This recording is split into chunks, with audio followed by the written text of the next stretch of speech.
Chapter 12 is all about adjusting to the new normal. We start to give different answer on the question how is Joanna. Earlier we would say she is great, she is doing fine, she's making progress, and actually she is doing better and better. That would be the truth.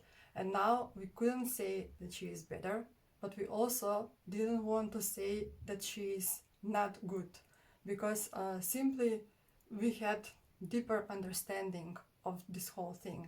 My husband and I saw this probably in a much different way that other people will see it, and I will explain that in a moment. During her stay in intensive care after she woke up, and then staying in other hospital in the next 5 months, she was very unstable and had very often epileptical seizures. Now her brain was kind of angry after that big temperature, a big destabilization happened to her, and she experienced seizure very often, probably every third or fourth day at the beginning, and then every 10 days. That will cause another medications and another sleeping phase. She would sleep probably 20 hours a day and so on, plus the fact that she wasn't able to eat and drink by herself anymore. All of those things couldn't let me say that oh, she is fine, she is making progress. We started to answer that differently. So to the question how is Joanna, we would say that she has a lot of recovering to do, that she is stable at the moment, but we will let her take a rest as much as she likes, and we're very proud of her for her will to fight. And we were always underlying this proud of her and her will to fight and to live, because let's face it, this major seizure and temperature and this big crisis that happened could easily be the end of this. She could just give up, but instead she continued to fight. I mean, such a little person with so little body. When you see how will it has to live, and how after all of that happened is still with us, made us so humble and respectful towards her. Because I think that if it was me, I would probably give up. I don't know. I don't know how to express this. We've started to perceive her as a big co-creator of ours, who gave us so many experience in this life, for starters, and not to talk about love and everything else. Each day was different, but still most of the days she in her process of recovering, she had to handle a lot. So many blood tests, needles, medications all the time, having very often seizures. She went through 2 small surgeries, one for her stomach tube, and one they made her here, around here, on some exit, so they could have access to her vein and not to put so many needles in her each time she would need to get those medications through her vein. She's been through all that, and I can say very gracefully. After the intensive care, we were supposed to stay around 2 months in a normal pediatrician department in the hospital, where they try to stabilize her and to reduce those seizures. So I think that we had some success with that. With combinations of a lot of medications and cannabis oil, she reached some kind of stability. That means to have seizures every 10 or 14 days. And now she was able to go to a clinic where she will, that was, so to say, recovering clinic, where she would get a lot of therapies during the day, so we could give chance to her body to recover, and hopefully with this intensive physical therapy to get better and to get stable. And that was in completely another town from where we live. But nevertheless, we went there because we really wanted to give her respect for all her will and willingness to be put through so much of all of this that I've just explained, and give her the most chance to recover and to get better. Talking about this chapter, somewhere here I need to put the story for how my husband and I first got aware that she might not live long. It was in the middle of our hospital stay when we had a discussion with her doctor about what will happen further, and when we are actually going home, how long do we need to stay in hospital, and what will happen if such a crisis repeats, or if she needs regular medical care, how will be that organized, should we go like until now to our pediatrician, or should we call an ambulance every time something happens. It wasn't clear for us how that will look like. And then that is the time when we had the first meeting with the palliative team.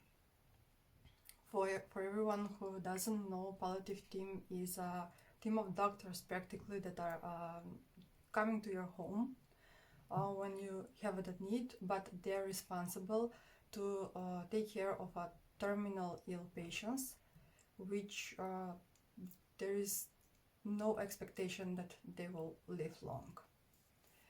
And when we found out what does it mean, palliative team, and that after the hospital stay we will be under the care of palliative team, we first came to awareness that she might not live so long, but still we didn't know how long she will or not live, because in this situation many children or even grown-ups that suffer that kind of brain damage could live 3 more years, 5 more years, 8 more years, 10, I mean, you don't know. And it wasn't just difficult, the fact that we were supposed to have this discussion with those new doctors that were supposed to coming to our home after we will be released from the hospital. The harder thing was the conversations about the protocol that we were supposed to sign. When you're under the care of a palliative team, you need to have some protocol prepared for a next crisis. That means that if we see that she is about to have another major crisis like this one, that she will need so much sedation, and the seizure will be so big and intensive that she would need intubation and living on the machines, breathing on the machines, and so on, that there is an option for us to sign up, that we to sign that we don't allow for her to be intubated again or reanimated, and that in such a case that we should simply let her go. I cannot explain to you how difficult this conversation was for us. I mean, here we are, my husband and I, talking to these doctors, having to decide whether we want for Joana to be reanimated in a case of a major crisis where things are pretty obviously and clear that she is living. How could we sign up such a thing? Like, okay, I'm signing up, please don't reanimate my child, and if she is in a major crisis, we will just let her go. The situation she was in wasn't easy at all. And we were aware that physically she's suffering a lot. But still, as a parents, we would rather have her around us, no matter the circumstances and no matter her condition. And our first response was, no, we want the whole reanimation process to be repeated as it was at the beginning. But day after day, looking her suffering so much and having so much seizures. And after those seizures, she couldn't breathe in her own capacity. Her lungs were in a worse state than earlier, and they became worse day after day. So if at the beginning she need oxygen support for 1 hour a day, slowly that time was prolonged for 2 hours a day, then 3 hours a day, and then after that she couldn't go through the night without oxygen support, and her agony was really increasing. And we've saw that if she suffers so major fever and seizure another time, that even she is reanimated, her lungs will get only worse and worse, and at the end she will end up breathing in a machines for days and months maybe, and be in a state of coma and practically only existing. We couldn't see anymore any type of quality in her life if she proceeds that way. As this situation wasn't ideal at all and was so unwanted, still, ideal would be for the nature to decide for herself, her biology to decide for herself, for her to stay with us as long as she wants and as long as she needs. If it's 30 more years, we were on board for that. But for her biology herself to decide how long will she put up to stay in that body. We hated the position we are in, for us as a parents to decide whether she be reanimated or not. We took a time to gather our thoughts and to decide this further. She was supposed to stay anyway in a hospital for a few more months, so we postponed that decision and we went to the other hospital where she would receive intensive physical therapy. And I really can say that the doctors there and our whole team of therapists gave their best to support Joanna and to give her as much as possible logotherapy, ergo and physiotherapy to give a chance to her body to recover and to go further with the progress. But the state of her brain was such that physical therapy couldn't help her.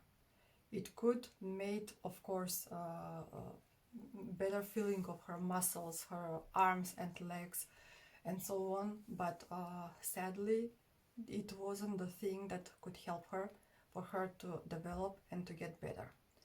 And after 2 months of giving a lot of try for her to develop, we've had a conversation with the doctors there, where they put it this way.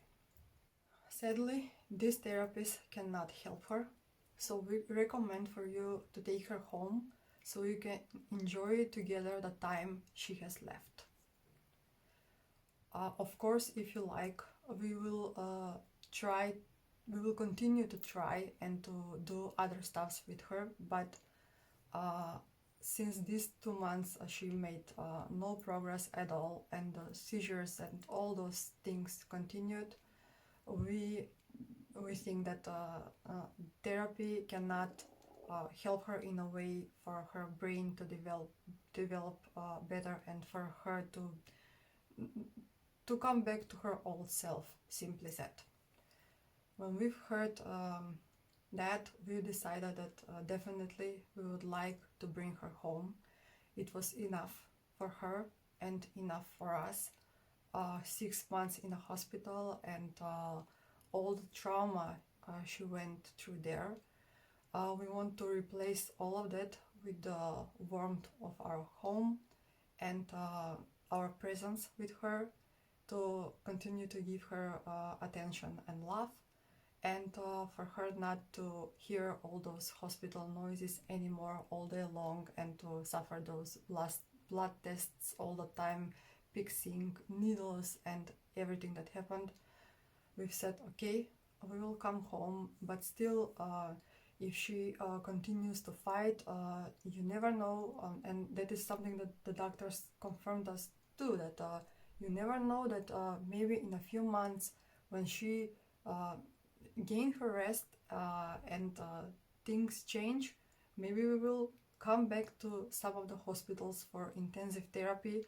You know, you cannot predict the future 100%. It could go one way or the other.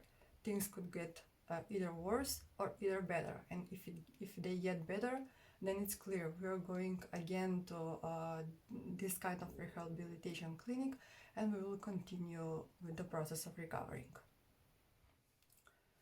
So we came home and got completely another normal at our place where we were living, and we gained really clear picture why we chose Germany in the first place to come here, because the health system is very supportive towards this kind of parents. And although Joanna was intensive patient still, we were able to bring her home. We were supported by nurses, by a team of nurses that were coming our place at the beginning only through the night, so we could have a rest, because you know we were taking care of her, my husband and I, all day long, giving her different kind of medications and all of the things that we were supposed to do with her. Practically every 20 minutes we were supposed to do something with her, so at the end of the day we would be completely exhausted. And that's when a nurse would come to our apartment and stay by Joanna's bed, who was mainly sleeping during the night, but still she needed supervision. She needed attention 24 hours a day. She was in such a state. Beside the support from the nurses that we gave, we also were supported with all the devices she needed for extra oxygen, for measuring the pulse, the heartbeats, and everything that we had in hospital practically came to our home. In time, the nursing supporting system continued during the day, so we had nurse 6 hours per day, and then other nurse would come to stay with us for the night. We came home in April, where the world was already 2 weeks in a quarantine, and it was funny to me reading all those posts and complainings how the people are now stuck at home and no one is supposed to go anywhere, where on the other hand I felt so happy to be home and to bring Joanna home, for her to feel the warmth of her home and the presence of her relatives, her aunts and cousins and uncles and so on. And it was very interesting for me to observe how the reality is different for everyone. Here it is the most of the world complaining about the lockdown, and here we are so happy, thrilled, overjoyed to finally leave from that long hospital stay and come home and enjoy with Joanna, who immediately noticed that she is home. I cannot explain to you how little she could do, but how much she could understand, and I simply knew that she knew that she's home. Her color on her cheeks was back. She became more calm, more stable. She couldn't cry or smile, but I could see on her face that she's content and pleased to be home, enjoying her cartoons. That period we started to watch Moana, and we've been watching that cartoon maybe each day 2 or 3 times. She enjoyed that it was made kind of like a musical, very ear-catching songs in there, and it was a nice story also, so we would watch it together. And we decided to, we were already trained to move our focus to gratitude and awareness that we're actually happy that she's still with us, although in a worse condition than earlier when we were taking care of her, but still she is with us, and she is enjoying these cartoons. And we were tremendously grateful for the help of the nurses and for their support, because it's simply too it we would handle it if it was just two of us, you know. We were in that situation, our adrenaline level was high, and we were like in that movie already, and we would continue to do the things. But it's a matter of time when we would burn out, both of us, my husband and I.